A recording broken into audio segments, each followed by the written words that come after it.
तुम्ही बरोबर ऐकताय. या हत्तीच्या कळपासमोर आता वन विभागाने सुद्धा हात टेकलेत. लोक घरात आणि हत्ती बिनधास्त रस्त्यावर अशा पद्धतीचं चित्र इथे पाहायला मिळतंय.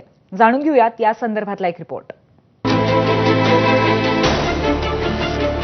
रस्ता म्हणू नका, बाजारपेठ म्हणू नका, निमुळत्या गल्ल्या म्हणू नका, सगळीकडे सध्या एकच दहशत पाहायला मिळतेय. ही दृश्य आहेत हरिद्वारच्या भागीरथी विहार कॉलनीतली. या परिसरात बघावं तिथं हत्तींचे कळप पाहायला मिळत आहेत.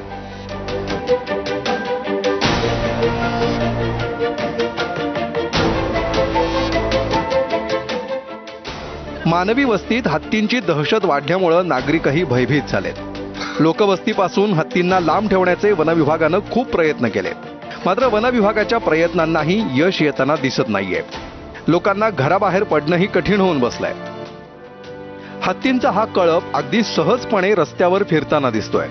हत्तींना घाबरून वाहन चालकही जागेवरच थांबतायत, तर लोकांनी स्वतःला घरात कोंडून घेतलंय.